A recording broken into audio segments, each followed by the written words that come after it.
Olá, tudo bem? Estamos com mais um episódio no nosso canal Ciência Free do nosso projeto Nutrição, Inclusão e Saúde. Hoje a gente vai falar sobre saúde intestinal e saúde hepática. Tá bem interessante o nosso episódio. Vamos lá?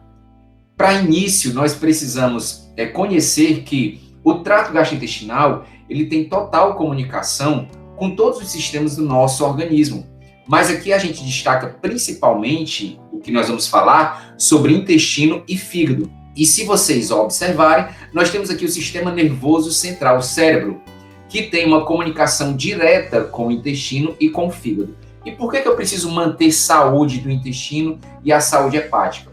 Justamente porque são dois órgãos importantes para o processo de absorção dos nutrientes, aqui a gente destaca o intestino, e o processo de metabolismo de determinadas substâncias, se não digamos todas as substâncias, que passam aqui para o fígado e que precisam ser eliminadas. O fígado tem uma atividade metabólica, produção de proteínas, produção de hormônio, de substâncias. Ele precisa de vários nutrientes para poder funcionar de forma perfeita.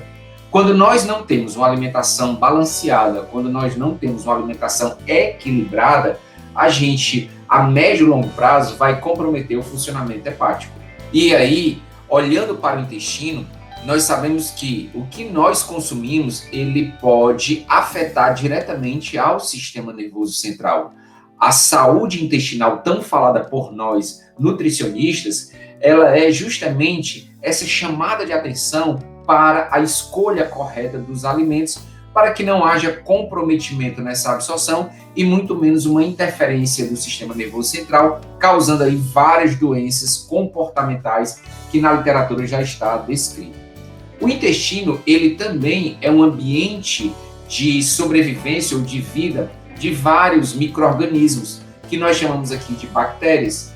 Nós temos também, fora as bactérias, fungos, parasitas, alguns outros micro-organismos que vivem em simbiose com o nosso organismo. Mas a gente destaca principalmente o conjunto de bactérias que tem um papel fundamental no metabolismo corporal. Essas bactérias, elas são diferenciadas em bactérias gram-positivas, que são satisfatórias ao nosso corpo, e bactérias gram-negativas, que podem causar alguma doença, alterações metabólicas no nosso organismo. Dessa forma, é importante a gente destacar que o nosso organismo carrega muito mais células bacterianas do que células humanas. Por isso, a necessidade de uma organização, de um conhecimento dos alimentos que nós consumimos. Porque esses alimentos sendo saudáveis, nós vamos promover a manutenção, a renovação dessas bactérias gram-positivas. Mas quando nós temos uma alimentação que não é balanceada, uma alimentação que é muito rica em açúcar, em refinados, em gorduras saturadas, em produtos industrializados, nós aumentamos a população de bactérias gram-negativas. Dessa forma, é sempre importante a gente procurar manter um consumo mais equilibrado de alimentos saudáveis, reduzindo aí o consumo de alimentos industrializados, de muitas gorduras saturadas, e aí a gente destaca a gordura do óleo refinado. Nós temos a margarina, que também não é saudável para que se faça esse consumo. E aqui a gente mostra algumas ou tipos de bactérias que vivem em simbiose no nosso organismo, no estômago e também no intestino. E essas bactérias são alimentadas pelos alimentos, pelos nutrientes que nós ingerimos. Se nós ingerimos alimentos que não são saudáveis, essas bactérias gram-negativas, elas vão se manifestar mais e essas manifestações vão fazer uma alteração na mucosa intestinal, ativando o sistema imunológico e causando posteriormente doenças. Esse intestino saudável, ele tem a altura das vilosidades. As vilosidades intestinais são estruturas que compõem a mucosa intestinal. Aqui nós temos justamente uma vilosidade saudável com uma grande quantidade de bactérias gram-positivas, que são bactérias que facilitam a nossa saúde, que ajudam os processos metabólicos do nosso corpo. Quando, através da alimentação errada, das escolhas erradas, da falta de informação, nós consumimos alimentos que modificam a microbiota intestinal, nós vamos ter aqui alguns gatilhos que podem desencadear, fora as questões alimentares, nós temos o fator estresse, que também pode alterar essa mucosa intestinal, aumentando aqui a população de bactérias gram-negativas em relação a bactérias gram-positivas. Isso leva a uma agressão da mucosa intestinal, fazendo aqui um processo inflamatório, que não é legal, visto que o intestino, através das suas células, que são os enterócitos, tem o papel de melhorar e de fazer a absorção dos nutrientes. Quando eu tenho essas alterações da microbiota intestinal, da mucosa intestinal, eu vou perdendo a altura das vilosidades, que quanto mais saudável essas vilosidades, melhor a absorção dos nutrientes, e vou reduzindo essa altura e inflamando essa mucosa intestinal e aumentando essa população de bactérias gram-negativas, visto o que eu consumo. Nós sabemos que numa garfada eu consigo escolher saúde ou doença para a minha vida. E aqui você vai modificando esse perfil da mucosa intestinal, levando a uma diminuição da absorção de nutrientes, a uma resposta inflamatória, e aqui eu destaco o sistema imunológico, que está logo abaixo das células de absorção do intestino, e essas células imunológicas elas vão ser ativadas, promovendo aí várias doenças, porque as células de resposta imunológica, elas são células de defesa, e quando essa barreira da integridade intestinal ela é alterada, você tem aí os processos inflamatórios. Visto aqui nessa animação, nós temos aqui as células intestinais que possuem essas estruturas que são chamadas de junções comunicantes. Essas junções comunicantes, ou tight junctions, elas mantêm uma célula a outra. Essa manutenção de uma célula a outra impede que determinadas substâncias passem para a parte interna do nosso organismo e aqui ativem o sistema imunológico. Aqui nós temos uma integridade da barreira da mucosa intestinal. Quando essa mucosa ela sofre algum abalo, quando através dos alimentos eu modifico essas estruturas de junções comunicantes, eu abro aqui um precedente para ter uma hiperpermeabilidade. E o que é que vai acontecer?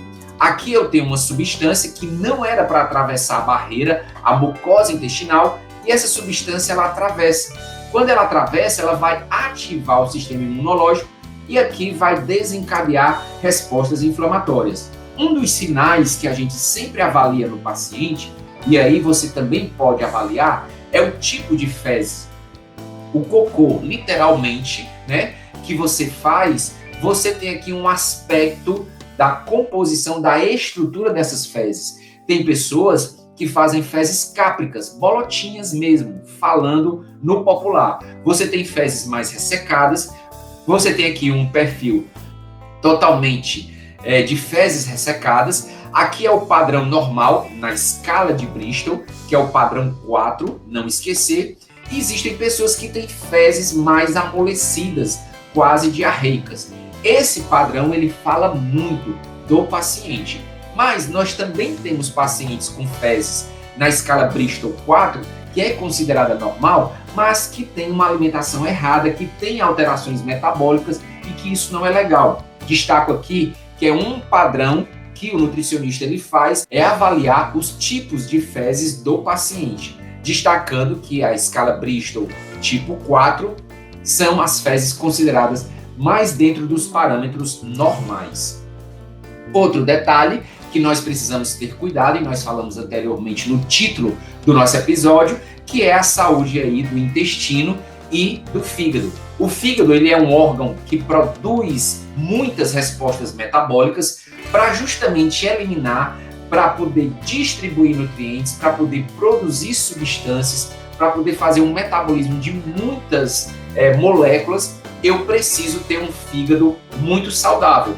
O fígado ele trabalha com a chegada de metais pesados, com poluentes, com agrotóxicos, com toxinas dos alimentos, aditivos alimentares, com drogas, medicamentos que se é utilizado, com micro-organismos e com alimentos industrializados, processados e ultraprocessados. O fígado precisa pegar o que é bom, transforma isso em moléculas para o nosso corpo, e o que é ruim, ele precisa jogar fora. Mas para esse jogar fora, eu preciso ter o quê?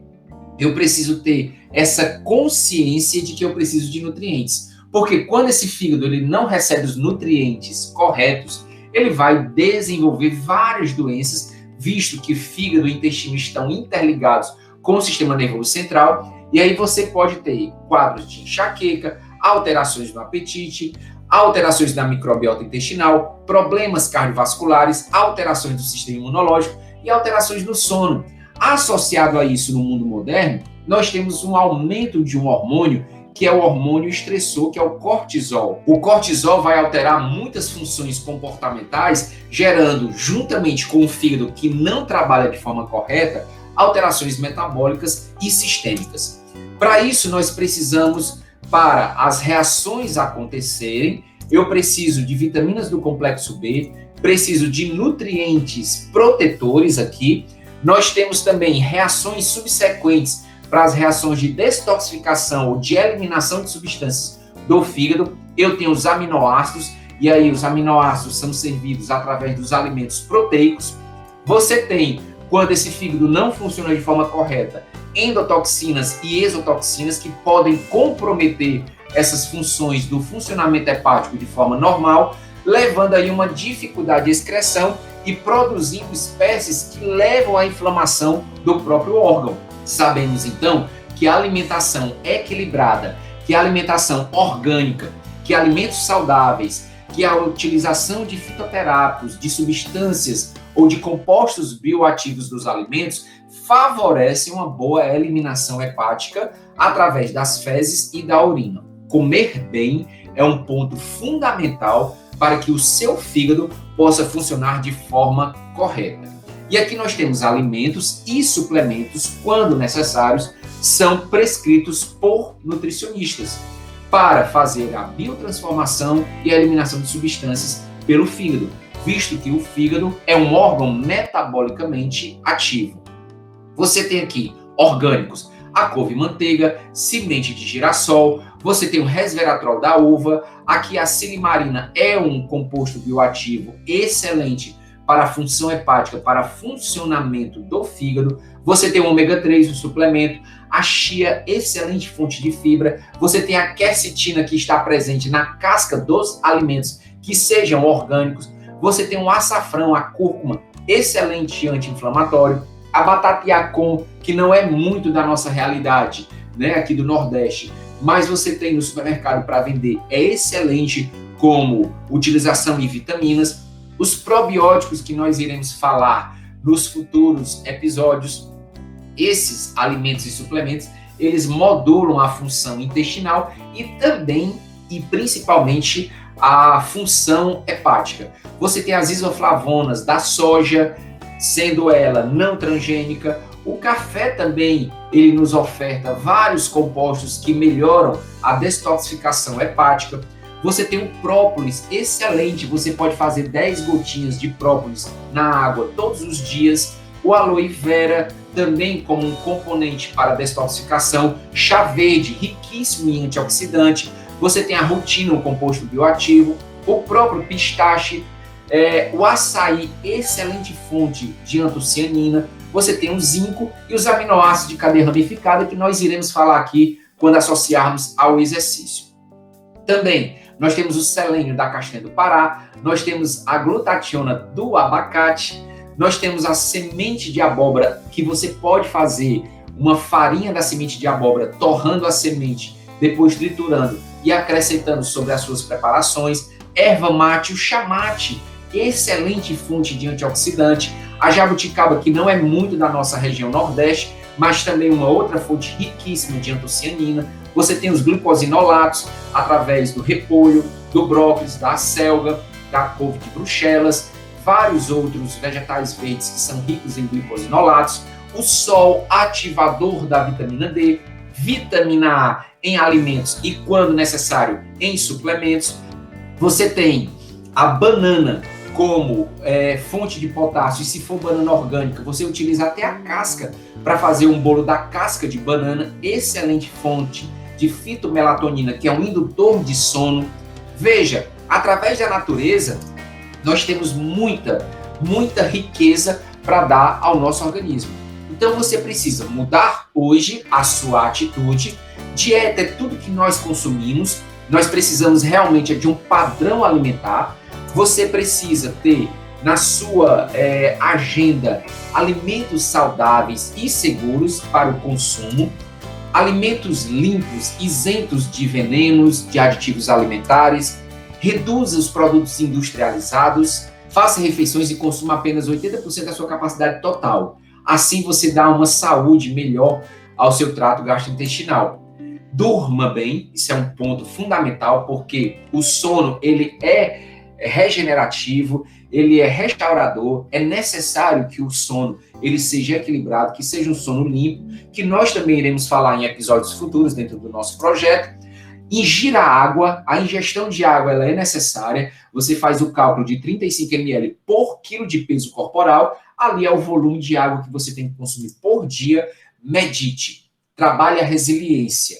Nem tudo vai estar perdido. Então, o equilíbrio emocional, ele também reflete diretamente na nossa microbiota intestinal, na nossa saúde gástrica. É importante que nós tenhamos equilíbrio nas nossas decisões e ali a gente possa viver com qualidade de vida, mantendo aí um estado de longevidade. E até o nosso próximo episódio do nosso projeto Nutrição, Inclusão e Saúde. Até mais!